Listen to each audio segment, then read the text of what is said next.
And in running a business, that's one thing I do know.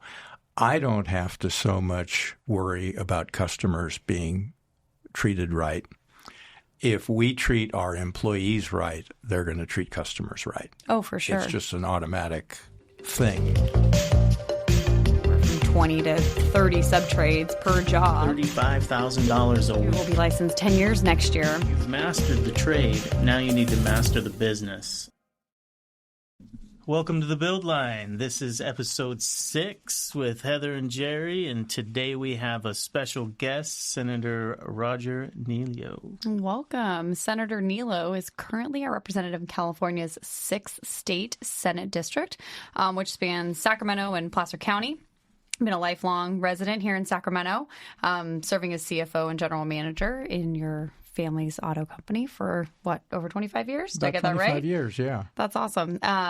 Your political background, you worked in state assembly, elected to state senate in 2022, and we are so happy that you decided to join us today. So thank you. Thank you. So tell us, how did you come into your realm of politics, wanting to be in politics?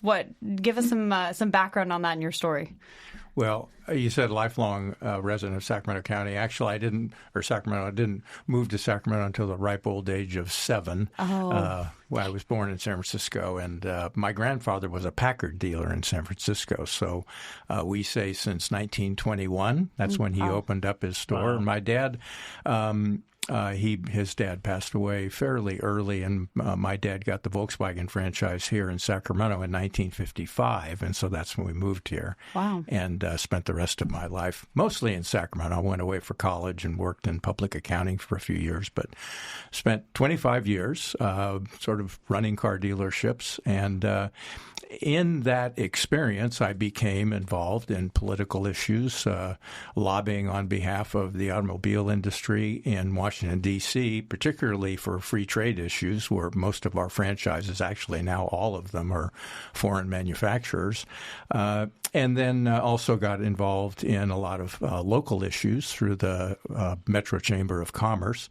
I was on the board and became the what they called president then. It's chair of the board now.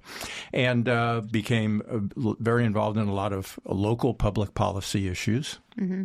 And my good friend Dave Cox was on the Sacramento County Board of Supervisors and running for the Assembly in 1998. He won the primary, so it was a foregone conclusion he'd win the general. So he and I talked about who perhaps should succeed him to the Board of Supervisors, and we decided maybe me. So he endorsed my candidacy, and I ran, and I won that election, and I was sworn into the Board of Supervisors in February of 1999. So that was the beginning of my political career. I succeeded him also into the Assembly when he went on to the Senate, and termed out of the Assembly in 2010, and then after a brief 12-year absence, came back to the legislature and the Senate in 22. Very cool. That's a very impressive resume. Yeah, it's heavy. Yeah. I have a confused resume because in between, in that 12 years, I also ran that Metro Chamber that I was the volunteer of. I became the president and CEO for 3 years. And then I ran a county agency up in El Dorado County on a special assignment for about 6 or 7 months after that. So I have quite a few sort of different things that I've done. That's quite the background. How do you think that your business background and finance background has carried into politics? Because you've worked in various aspects, like you said. How does that help you, or what insight do you think you bring? I think I bring a different insight. People come from all walks of life into politics, mostly from the public sector. So to come from the private sector is a different perspective, and not better necessarily, but different. Mm-hmm. When I was on the Board of Supervisors, we had people involved that were community activists, others that were essentially professional politicians, if you will. I don't mean that in the pejorative sense. My colleague Roger Dickinson was. And everybody brings a different perspective. And with a business background and accounting background, I'm an accountant by training and spent 3 years in public accounting. I just bring a different perspective. Again, it's not better, but it's a different way at looking at issues, and I think it's helpful. Wow. Yeah, so you were selling cars, tangible item, and now you're kind of out there working the streets selling ideas. I mean, how is that, translate? How easy of a transition was that? It's different. It's quite different. And I was never actually on the sales force, so my selling of cars would have been indirect. In terms of selling cars, I probably do more of that now than I did then because people contact me and I looking for a deal. I help make them. Everybody wants a deal, and we have nothing but great deals too. Yeah, in every corner, there are deals all over the place. Yes, but the selling of ideas it's not easy. Well, actually, it depends on the idea. Some may be easy to sell, but as a Republican in a institution that's significantly dominated by Democrats, there are some things that we agree on, and that selling of ideas isn't difficult, but some of my major priorities are not necessarily agreed to by the other side of the aisle. We have differences of opinion. Again, that's neither good nor bad. I just look at some issues differently. And trying to convince people to my way of thinking when they aren't there is a difficult thing. It's not easy. And with a lot of my priorities, I'll introduce bills, but lots of those won't succeed because the other side of the aisle doesn't necessarily agree. And as I say, I have become quite adroit at crashing and burning with grace and my dignity intact. Do they not agree with the idea as much, or is it on how to get there that becomes the big hurdle? That's a good point. And that really is the basic sort of point of disagreement.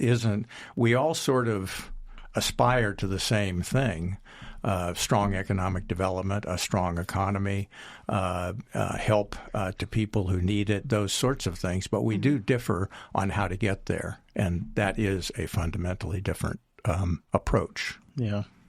Yeah. Do you find the business background and moving into government and the, let's call it hoops that you have to jump through, is that I picture that as being very challenging to try to go from one aspect where you have this full control to now you've got to negotiate and you have to kind of meet in the middle somewhere. How do you navigate that? What does that look like for you? Well, first of all, running a business doesn't mean you have full control. No, this is true. Right now, our company has like 800 employees. Wow. And I ran 2 dealerships that in total probably had 100 employees or close to that. And I could dictate the way we do things, but they wouldn't be done very well if people didn't agree with me. Yeah. So, it's sort of the same thing. You do have to make sure that if you're going to lead, there are some people behind you once you enter the contest. Yep. So business isn't automatically easy that way. No. But it is a little bit easier than in the political world.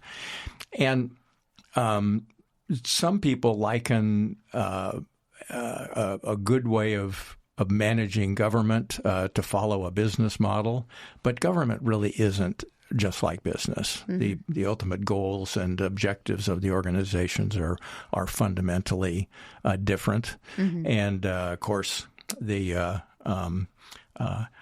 persuading people to your point of view is a little bit more difficult because you have ideological differences, and I'm dealing with legislators who are of the same level and authority that I am. So it's a more challenging existence, certainly. But again, running a business isn't something that you can just flip a switch and everybody will do what you want them to do. No, that's more, your leadership style. How are you going to get everybody aboard and aligned to make that happen? And so how do you take that then to government? How do you get that alignment? What does that look like? Well, the experience in running a business, there are some things that translate well into politics. One is management. I do have a staff, and I find people that come from business usually have more stability in their staff because people that come from business are used to managing people, and so that helps. Also, constituent relations are a lot like customer relations, and the key in both of those activities is listening. Sometimes all you need to do to a person that wants to get a point across to you is listen to them. And many times that will be a satisfaction in and of itself. So there are some experiences in business that translate well to experiences in politics. Yeah, that's a good point. I love that. Yeah, I sold cars for a little bit, and I took a sales class, and that's what the guy said was, if you just listen and stop talking, you'll make a better deal. And it'll be a lot easier. That's absolutely true. Yeah. And in business, we make a decision, and it kind of happens pretty quickly, because we're in charge. But in politics, you guys are making decisions, and nothing happens, for a year or so, and you're fighting the fight. I mean, how do you deal with that and stay patient that it is going to happen and you made the right decision? Well, things are slow in government. That's true. And democracy is a laborious form of government. And when you think about it, that's a good thing. In terms of having patience, I tell myself that if government were perfectly effective and efficient, then we'd be in a totalitarian system. That's the sort of system that's truly effective and efficient. So my patience is because it is a democratic system. You've got to work with other people. And I've always had a pretty good level of patience, naturally. Well, managing 100 people, that'll happen. Organically. It has to, or you're going to look around and you're not going to have anybody behind you. Wow. Yep. That's so true. So why politics? What brought you into this? You mentioned your background, your resume, what was that calling that made you say, yeah, I want to do this? It's a pretty out there thing. You've got to have to want it, right? Yeah. You're putting your whole everything out there. Yeah, a lot of business people do get involved in advocacy, we'll say, but not a lot of them get as crazy as I did. And if you'd have told me in the beginning of 1998 that a year later I would be on the Board of Supervisors, I would have told you were crazy. That transition happened very quickly. But I'd been involved in a lot of issues. I was interested in them, and in talking with Dave Cox about potentially running for the Board of Supervisors, the circumstances were right for me because I was running 2 dealerships, but I had general managers in each one that reported to me, and so the management of those stores was pretty set. So it was a point at which I could make that switch if I wanted to, and I didn't really want to be 80 years old and wonder what if. And I was very interested in a lot of things the Board of Supervisors was doing at the time. I didn't know that I'd go on to the Assembly, but wanted to try to have a voice in that. So I took the plunge, and that whole decision was made in about 2 months. Wow. It kind of sucked you in and then kept you there. Yes, it did. Yeah, you were comfortable there, and what do your family say? You're like, okay, we'll see you later. Now I'm going to go do this. I mean, how'd that conversation go? Well, they've been very supportive. When, as I said, I had general managers running each of the stores, so I walked out the back door and they just reported to my older brother, Rick, who is our CEO. And my family partners, including my father, who unfortunately passed away a couple of years ago. I say unfortunately, he lived to be 10 days shy of 100, so he lived a good, long life. But he and they were very supportive of me, even when things could be controversial, and that's been satisfying. I think truth be told, they might think I'm a little crazy for doing this. Yeah, you had a good thing going. Yeah. They've been Stepped into the light. And my wife and my kids have always been very supportive. My kids all walked precincts with me. So it's been very good that way. That's awesome.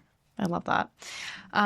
Let's talk about the motivation too. What legacy would you like to leave, right? You talk about this long resume that you didn't set out with this goal, right? So obviously now you've been doing it for quite a while, right? What is the piece that you want to leave? What does that look like? Well, I'd want to be perceived as being effective and collaborative in whatever I accomplish. And as I said, as a minority member, I am not successful in pursuing all of the policies that I'd really like to. Yeah. But those that I do, I've had good luck with a lot of issues with support from Democrats. That's why I say collaborative. Mm-hmm. That's important, especially when we're dealing with a supermajority. I really can't get anything done if I don't have Democrats supporting what I'm doing. So to be effective and collaborative in whatever I accomplish is really important to me. I think that's great. I think you touched on it, and I think it's a good segue of the political climate in California. And being in California, Jerry and I are both business owners, right? Obviously, we might have a tendency not to get too far either way. But what is your thoughts on just this notion? We travel, we see other contractors, and as soon as we say from California, like, oh, that's got to be really hard. It's really hard to run a business in California. And typically our response is, yes, it is. It's hard to run a business in California. How is it for you being in that minority in which is predominantly 100% a blue state? I mean, in reality. It is. And it is difficult to do business in California. There's absolutely no doubt about that because of regulations that we have. And the challenge that we have is regulations are developed with the idea of protecting a protected class. And it's almost always either employees, consumers, or the environment. And the responsibility falls almost always on business. Sometimes it's on local governments. The state will impose mandates on school districts, counties, cities, et cetera, in regulatory form, but it's primarily on businesses. And what's lacking in that exercise is we seek to benefit one of the three protected classes by whatever regulation it is, but we don't give a lot of thought toward at least trying to equalize the burden, the cost of following the regulation with the benefit, whatever it is. And a good example of that are some that seek to benefit employees, and our wage and hour laws are some of the strictest in the country. And the requirement to take breaks, et cetera, the overtime. I had a bill that would have allowed for an employee to negotiate with an employer a 4-10-day, a 4-day, 10-hour workday, and I didn't succeed at that. And the reason in the committee was that one of the members of the committee told me, well, an employer will always take advantage of an employee if they get a chance, which I took great offense at. Yeah. But it's a different approach toward the employer-employee relationship. It's a different attitude toward the role of businesses, and we're much more concerned about the benefits of regulations, and we don't take a really good look at what the costs and the burdens are of regulation. And that's the genesis of why it's difficult to do business. We have a very strict regulatory regime, and it's expensive and troublesome to run a business. It's a pain in the neck sometimes. It is. It's very hard. I think the overarching responsibility sometimes as a business owner to abide within that and file everything timely. And, oh, by the way, there's an update. You should know. Like, you got to check. We put out this 800 pages. You got to know, right? While you're still trying to, run all your crews and you're trying to still, make a profit and pay all your bills and do all these things. And sometimes it just, you seem like you can't get ahead. I don't know if that's how you feel sometimes, Jerry, but I just feel like I'm in a hamster wheel. You can start to feel like that, but I especially the last, 5-8 years, people complain. I think there's not enough rules and regulation. I got a lot of guys that I'm competing to get that I'm really not, because they're not even playing on the same field as I am. And if we're all playing, when guys tell me, oh, there's not enough, there's too many rules in California, I say, well, you're not playing, if we're all playing on the same field, then we're all playing by the same rules. Yeah. And there's always somewhere to go online and look and get to file the paperwork. I haven't really felt like, to be honest, that I was over-regulated or there was too many rules, because I always see people getting by without playing by any rules at all. And I think that rules and regulations keep us as humans in line, because if we can find a hole through to cheat, we will. So, I'm in construction, so that's what I see. I know in restaurants and the service industry, there's a lot of, it's harder for them, I think. But for me in my world, that's what I see. So I'm a little the opposite. When people start complaining, I go, no, we need more. Well, I think what you're talking about is enforcement. Could be. I mean, there are laws, there are regulations, there are rules that try to level the playing field among competitors in whatever industry it is. Mm-hmm. But as you point out, there are some bad actors, like the ADU.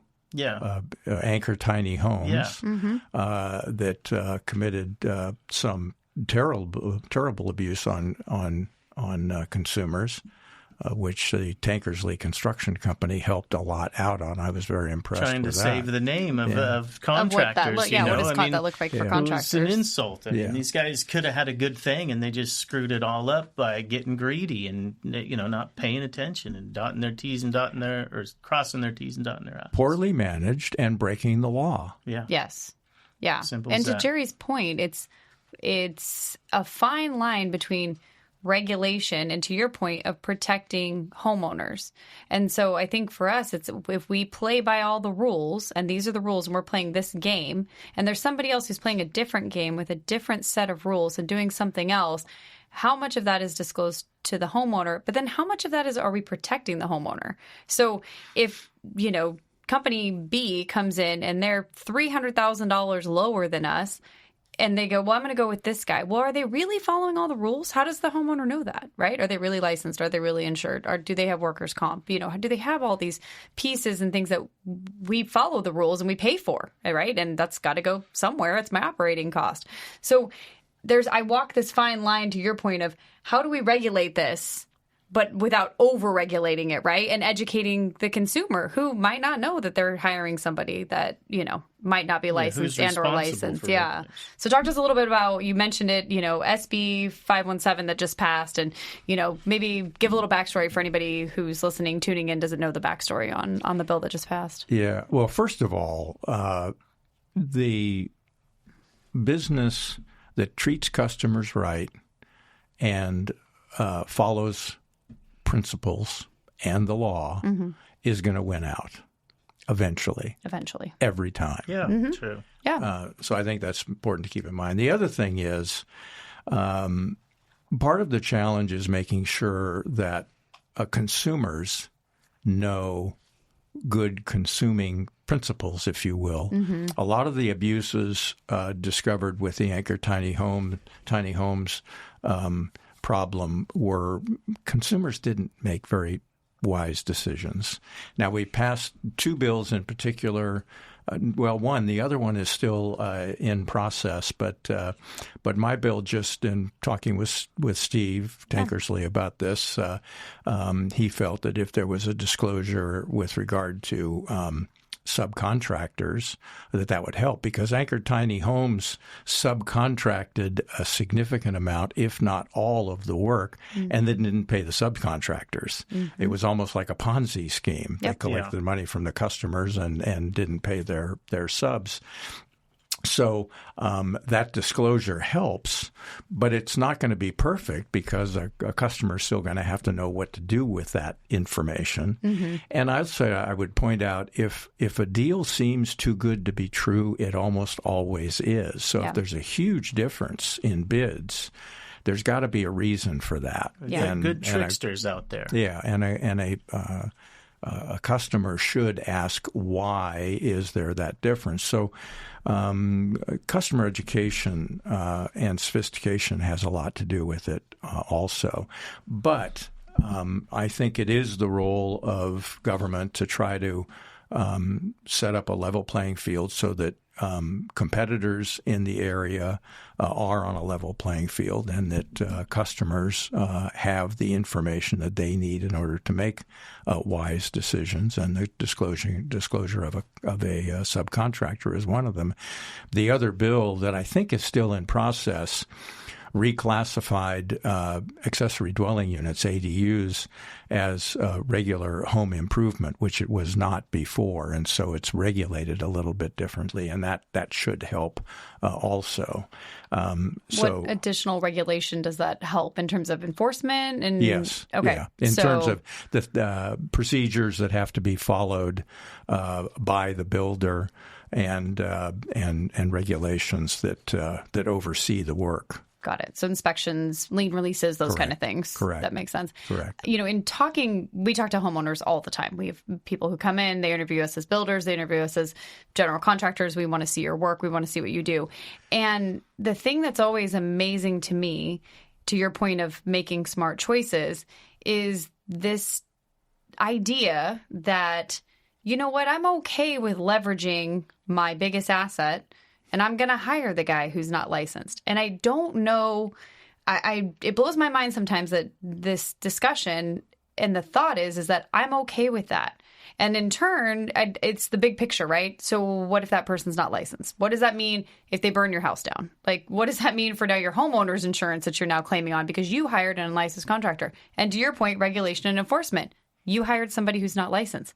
That's on you. And I don't know. It seems to me when I talk to these people and somebody will say, well, we decided to use Joe Schmo instead, right? And then we'll look it up and the guy's license has been expired for 3 years and he has no workers' comp on file. And it's like, did you do your homework? Did you look at that? It blows my mind every time.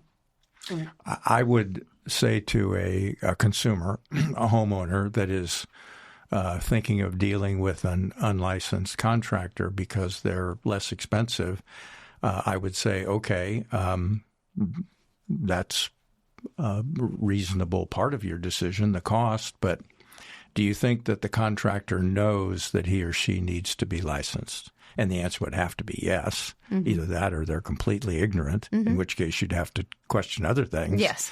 But if they know that they're supposed to be licensed and they're not licensed, where else are they cutting corners? Yeah. And what impact do you think that might have on that low bid you're looking at? Yeah. These are common sense things. They're common sense questions. And you would be amazed at being in this industry now for, almost 10 years, how many people have called us afterwards. Hey, you know what? Actually, you guys were right. This didn't go well. Can you come and look at this? Could you give us some advice? I mean, we've been asked multiple times for people to come out to just even consult. Like, I don't even know where to go next. Like, I don't think he's going to perform. We've been at this for over a year. It's wild to me. It's just this discussion of why would you be okay with this? And so that's where I go back to I sway either way of like, how much do we regulate? And then how much of this is just, to your point, common sense? Right. Well, we've got these bad actors that are real good salesmen. And then they portray that they have it all together. But if you look at a general contractor, most of them, I don't know percentage-wise, but 80% of their actual labor is subcontracted out. Mm-hmm. And are they hiring, or is the general contractor hiring the right subcontractor that has all the licenses and does things all the right way? And when the price is that big of a difference, generally not. it's a lot for a homeowner to try and manage almost. Now we're almost asking them to like manage this whole, $500,000 project. You're a CM now. Yeah. Yeah. Congratulations, you're construction manager. Here you go. Something they've never done. So, and we need more education so I guess they can try to siphon out who those bad actors are. Yeah. Because they're putting a bad name on the rest of us and making people really weary, and they're maybe not making the best decision because they're so scared. Oh, we'll just go with this guy, Yeah. And I think that's true. It's interesting because I know Steve was very vocal and helped speak on, the support of SB 517.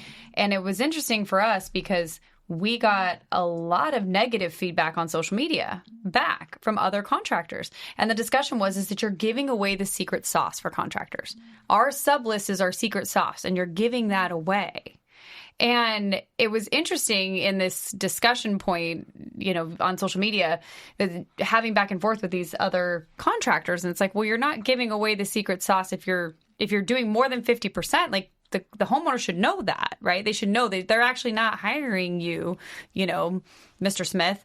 They're actually going to hire, you're actually not going to be out there doing it. Actually, the majority of the work's going to be done by this individual. And being upfront with that and being honest with what that looks like. And if they have that contact info, they do. But if you're doing a good job, they're not going to go hire Jerry outside of us if we're doing what we need to do. And it was interesting hearing this dynamic from other contractors. And once I think that kind of has been vocalized more in the construction industry and the community, I think that's been resolved a little bit. But there was definitely we caught a lot of heat on social media for it. I think those guys aren't good enough to, like I was telling you, sell their business based upon merit of their business. They're so involved in price and everything that, oh my God, if you're good enough and confident enough in your business, the homeowners, you could sell them the whole package. Yeah. They're not, you shouldn't have to worry about that. So there's those guys that are they have such an inferiority complex that any sort of thing that they'll freak out. Could have been anything. And to clarify, it's only upon requested. You don't have to provide it when you provide your proposal. I really have to question the whole notion to begin with. Number one, if secret sauce is an ingredient that the customer really doesn't need to know, but it tastes good, it's okay to keep that secret, like the Coca-Cola formula. But to say that for a general contractor to say that he or she does not want their customer to know the people that are going to be doing the job on their property as a result of the general contractor hiring them, I would say that is a totally inappropriate idea in the first place. They want to keep it secret who their contractors are, who their subcontractors are from the customer. Yeah, their Rolodex. They figure their Rolodex is their, livelihood. That makes no sense. They're hiring the ones that we don't want to save that extra money. That's what's going on there. That makes no sense to me. Yeah. If I hired a contractor to do a job, and if it was a big job, and I said, well, who are you using for framing? And if the person said, I'm not going to tell you, I said, well, then I'm not going to hire you. Yeah. Right? When you put it in that perspective. Yeah. And I think inadvertently we as a company, we kind of give that away without being asked. I mean, it's transparent on our schedules. Our schedules see what trades are going to be there. It has, Jerry Brewer drywall is in to do, tape and texture for the next 2 weeks. And so we inadvertently give it away in general, because I always want the client to feel good about it. This guy's rolling in. He's got a T-shirt on. Is this the guy that's going to be here? Yeah. It's like, is this who's going to be here? Is he going to steal my TV? I don't know. So it just... That's good customer service, good customer communication. That your customer is what drives your business. Yes. Always. Yeah. What was the 50% rule that didn't make it in to this SB 517? You mean why? Yeah, well, can you explain what it was and why? Because there was a portion of it that got edited, I think is what you're referring to. It reminds me, I was at a session the other day where a bill is still in process, but a person asked, why was this bill restricted to just these businesses? And his answer was, I don't know. That was done in the Appropriations Committee, and they didn't ask me. Sometimes you don't know exactly why a amendment is taken, and you either accept an amendment and the bill moves on, or you don't and it stops there. So it's a matter of having the bill continue to move on. I don't know exactly when and why that was done.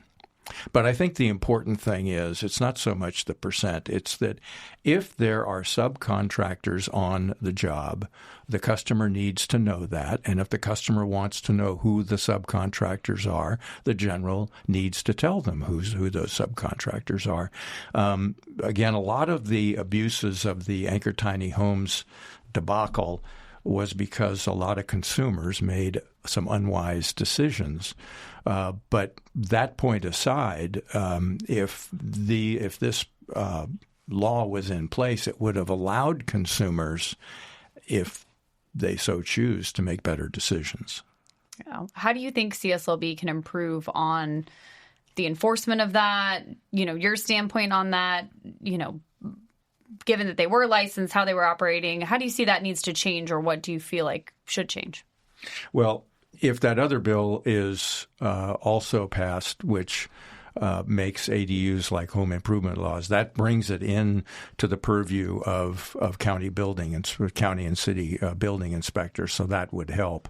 But other than that, the effectiveness of regulations is only as good as the enforcement body being able to know about it. Mm-hmm. And that has to come from abuses that are recognized and reported by customers. Do you think that CSLB has done a good job with the enforcement as it comes to Anchor's Tiny Homes and the other things that are going on with construction regulation? With regard to Anchor Tiny Homes, I can't say yes because they really didn't know until it was too late. Mm-hmm. And then it becomes a law enforcement issue, mm-hmm. which is really the district attorney of the Sacramento County that has that in their purview at this point, and they have had. I don't know what the status of that is at this point. So who regulates us?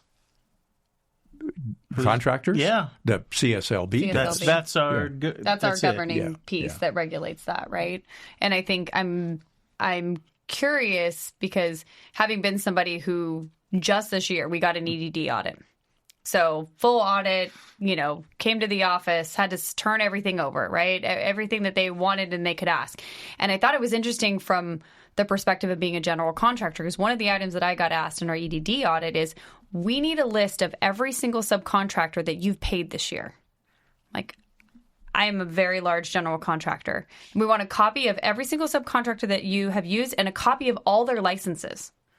And my response was, do you know how many I have in my Rolodex right now of people that we have paid this year? I said, if there are individuals you would like me to confirm and show you, and we keep workers' comp on file, we keep, general liability on file for every single sub that we utilize, I will provide that to you. I said, but it is not my job to then give that all to you and regulate all this, right? And so I think it's interesting because some onus I felt like was put back on us as GCs, and it is our job to make sure that our subs are up to date with their workers' comp and, general liability. Because if something happens, obviously, we're liable, they're liable, we have to sort this out with the homeowner. But it was amazing to me that the due diligence and the onus was back on us to then provide it back to EDD in this audit form. And so I was kind of blown away when it came to that. I'm like, oh my God, do you know how many? That would be over 400 individual businesses I'd have to go pull.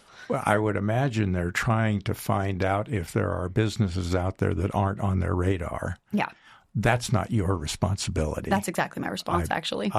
I would agree with you on that. I think that's excessive record requests. Yeah. It was interesting. It was a stressful, back to your point of how much that costs, right? Yeah. That's a stressful 3 days, right? Not to mention all the prep and everything my controller had to do and myself, and then sitting in interviews and audits for 3 days, right? Of what that actually cost my company as well. Right. So it was interesting. Ballpark it. That. Oh, it cost us at least, I would say, between my time and my lost revenue and what I need to do, at least $10,000, at least from my time and what I paid my controller to get ready for the audit. Wow. Easily. Right? To then, I mean, the good news for us is we got money back, but well, that's the good which news. was amazing because I didn't think that ever happened. But yeah, but it's interesting though when you go through that because we'd never experienced an audit, so I'm like, okay, well, what's this going to entail? What does this actually look like? So it was an interesting piece. Jerry, be happy you're not a GC. I'm happy every day of that. I'm happy to know just a couple things and move forward. But I think it goes back to it's hard to do business in California.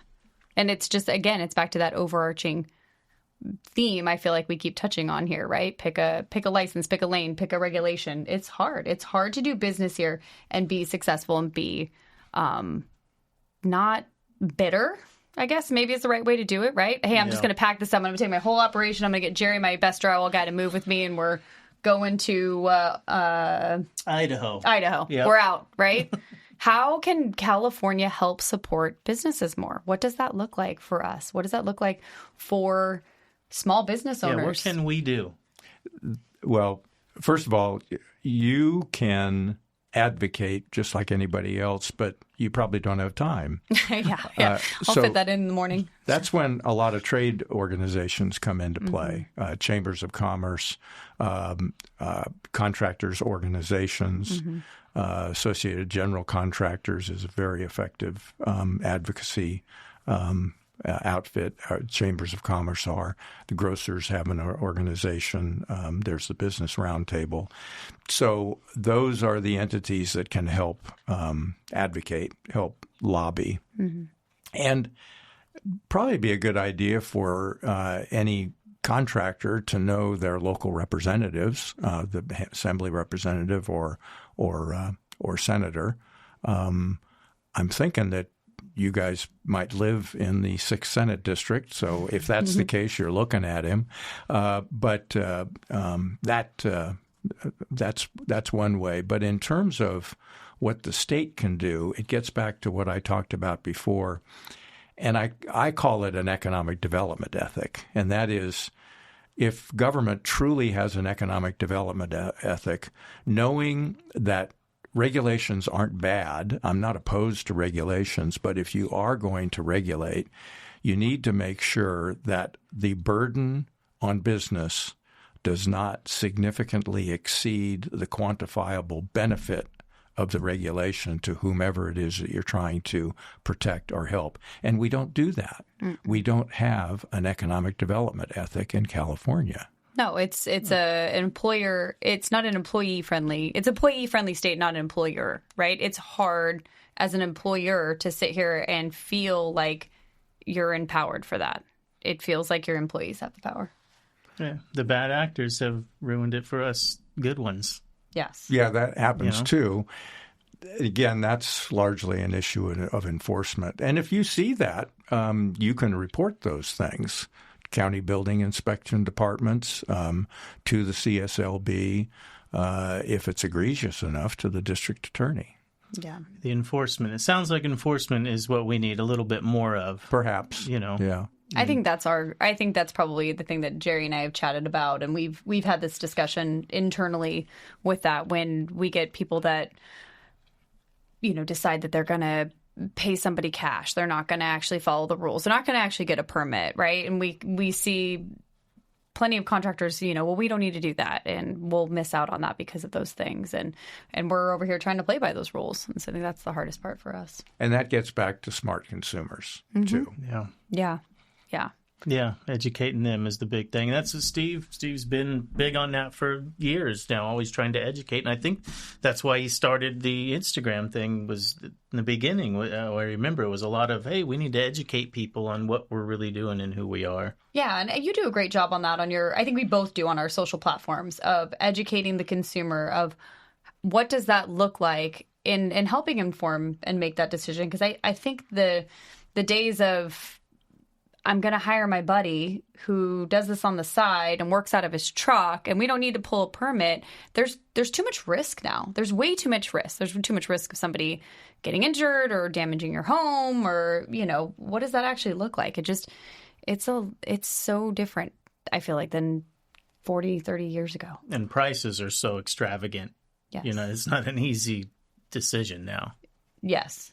Yeah, when you wrap it all up together, right? Yeah. What that cost is. Are high. But maybe this podcast, your 6th episode now, maybe it'll take off and have 1 million viewers, and you can start trying to educate consumers. We're trying. We're trying to put it out there. Jerry does a good job of that. Jerry's always talking about that.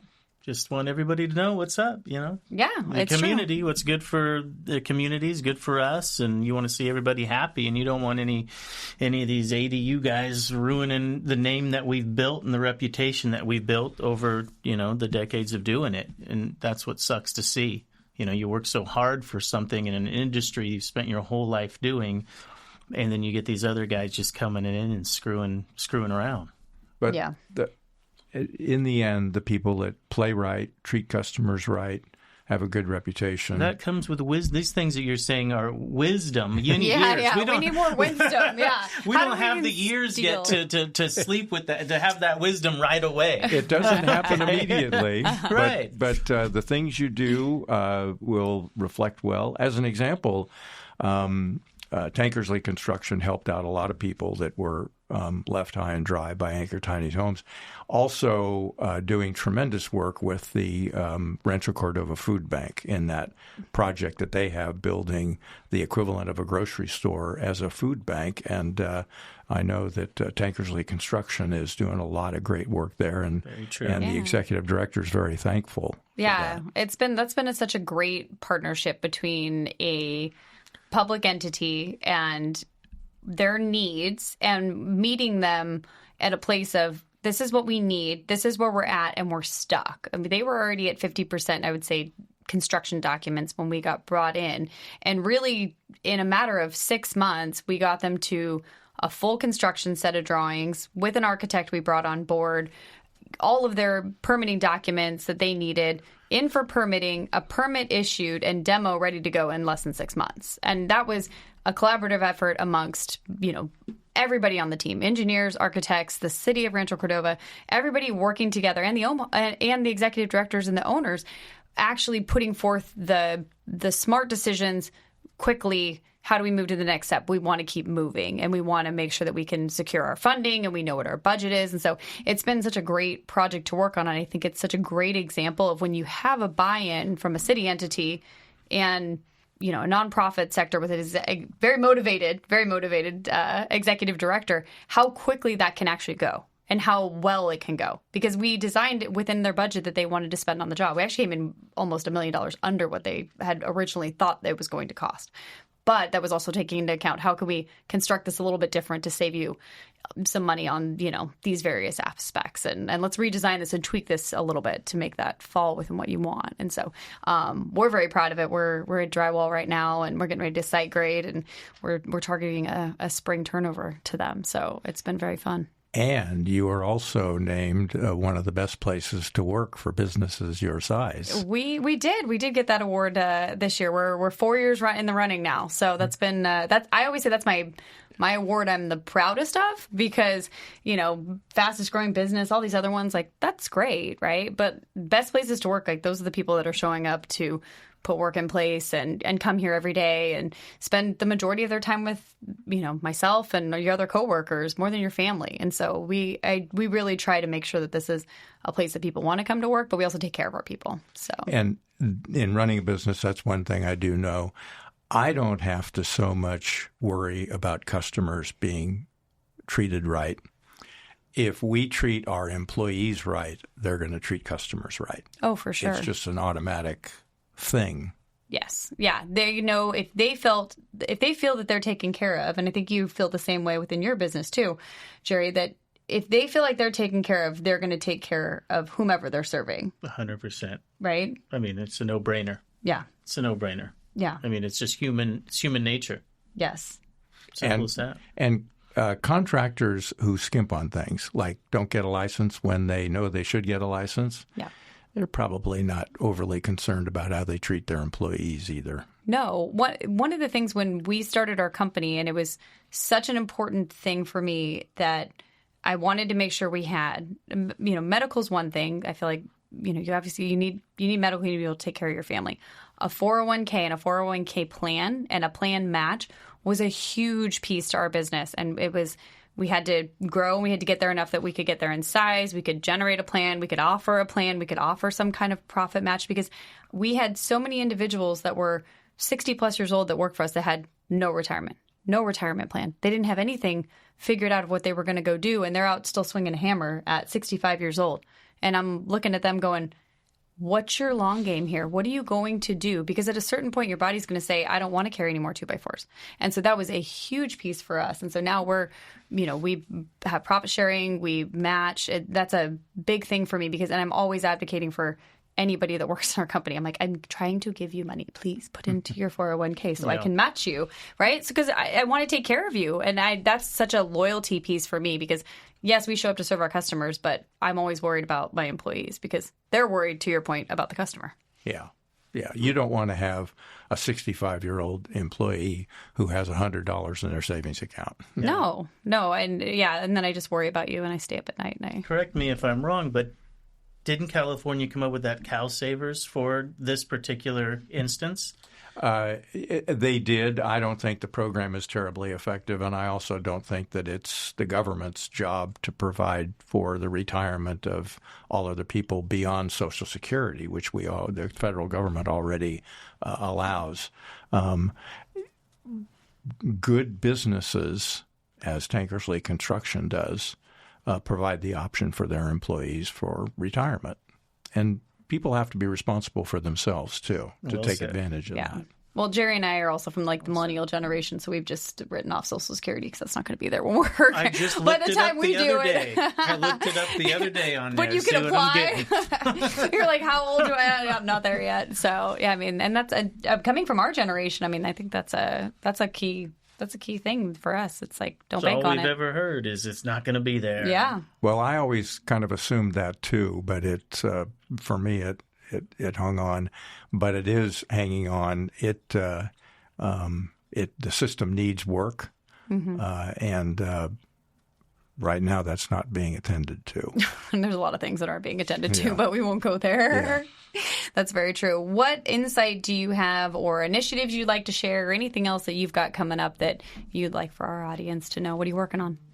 Well, one thing I have been working on, it has to do with something that just happened this last weekend. Oh. The time change. Oh, the infamous time change bill that hasn't actually gone. I remember voting for that. I voted. Yes, me too. And I want my results. Yeah, my kids get up too early. What are we doing about this? Come on. A lot of people don't understand exactly what that proposition did. What the proposition did was allowed the legislature to go to permanent daylight saving time if the federal government allows it.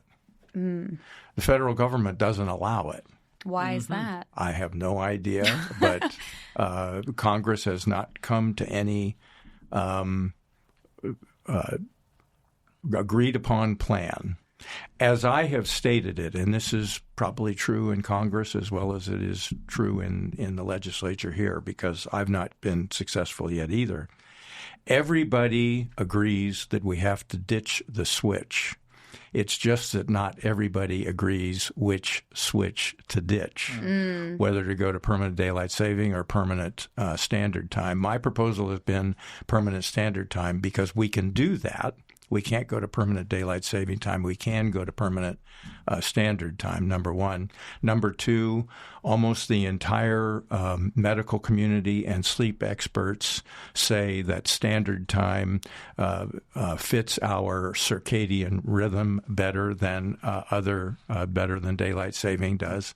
And the third thing is that I've been working with Oregon, Washington, Utah, Nevada, Utah, and Arizona is already on permanent standard time, so that the whole western states would be on the same time. Nice. Not some on, if we went permanent, not sometimes some daylight saving and some standard time. We would agree on that. Mexico is on permanent standard time too. So those are the primary reasons.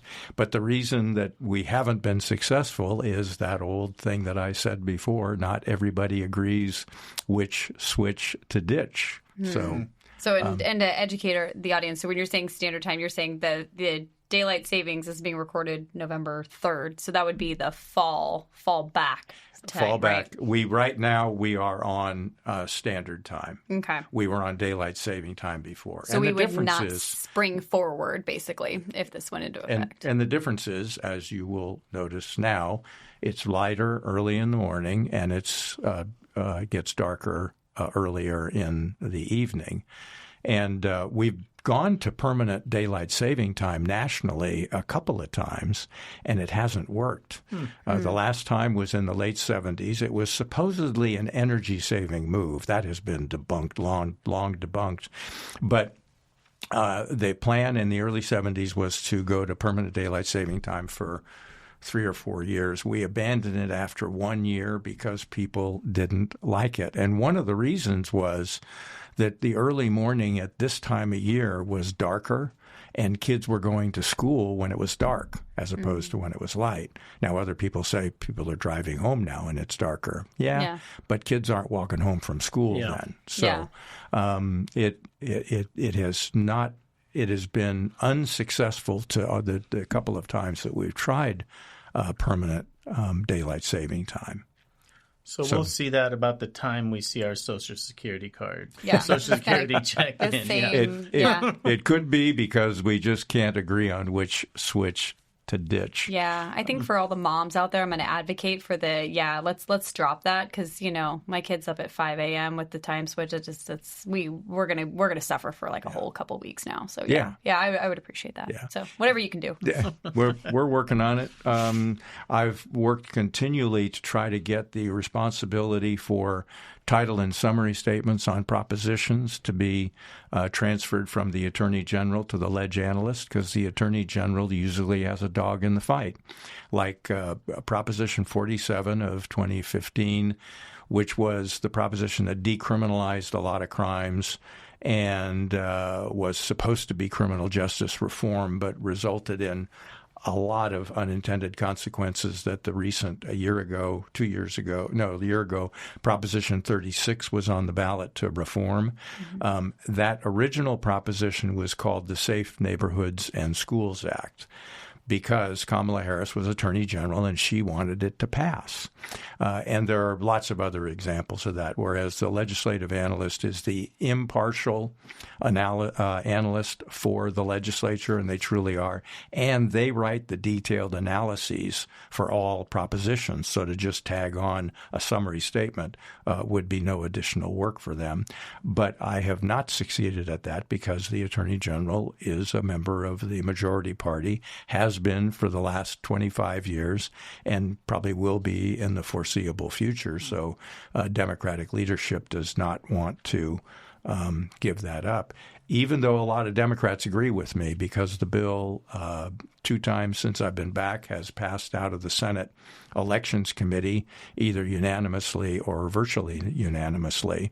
But then it goes to the Appropriations Committee with really no fiscal impact, but it disappears in appropriations. It never comes out again. So we'll continue working on that just the same. What's the feedback from that? Why do you think it hasn't moved past that? Because the leadership, Democratic leadership, wants the partisan Attorney General to continue to have the power to write those title and summary statements.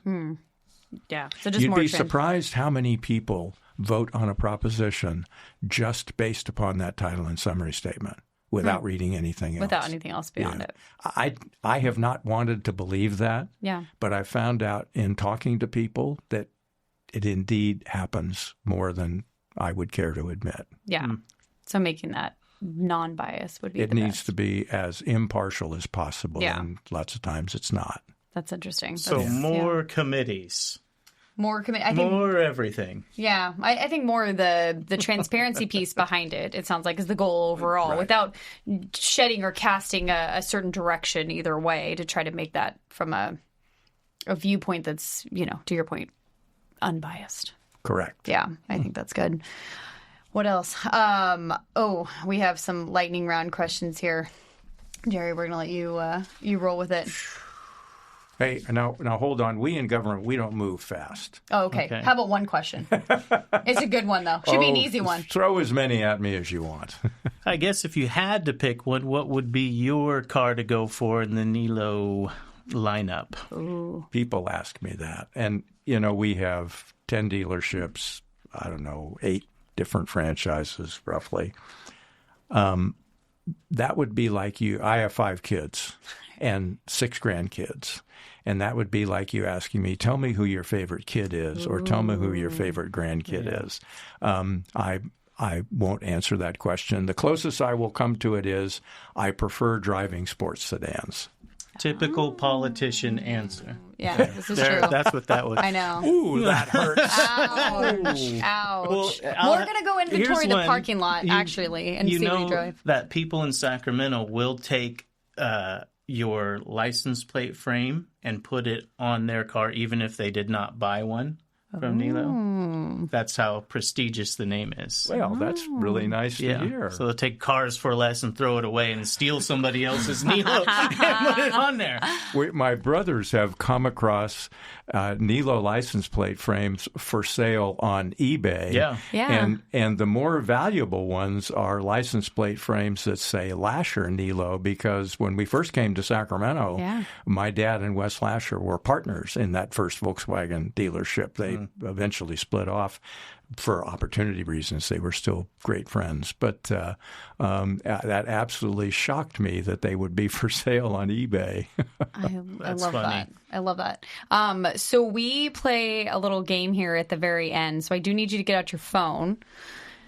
We always like to judge us of who's the most important person in the room. I'm pretty sure Senator Niello is going to beat us here. So what we need to recap on is how many calls and or text messages have you gotten during the recording of this podcast? I am 1 for 5 right now. I'd like to point out Jerry's way more important than me. So I think you're going to beat us today. I have, between a couple of email accounts, 20 emails, but my text messages, for some reason, exploded. And I've got more important 21 text messages, but they're all my family. Oh, those still count. Yeah. Yeah. They're all family. And Most important. They're pictures of somebody's house being remodeled. Oh, that's our house up at Tahoe being remodeled.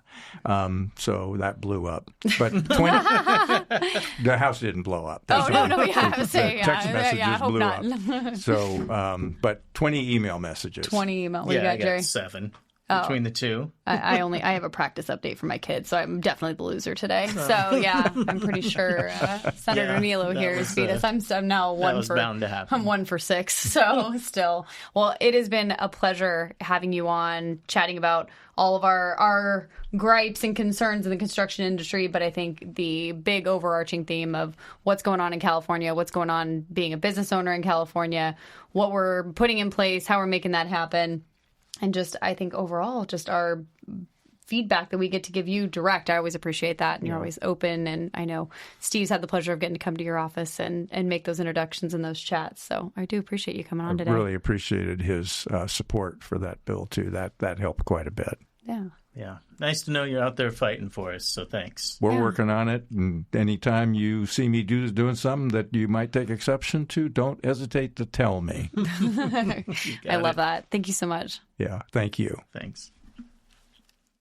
So that was episode 6, guys. Follow us everywhere that we are, and we're everywhere. Spotify, YouTube, the iTunes podcast. Like, subscribe, follow us on Instagram. Yes, please do. Send them. If you send the Instagrams, that really helps us to get more followers, which leads to more views, which could lead to more episodes. So yeah, we got some cool stuff coming up.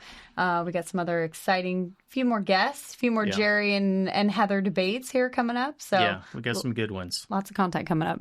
All right, thanks, guys.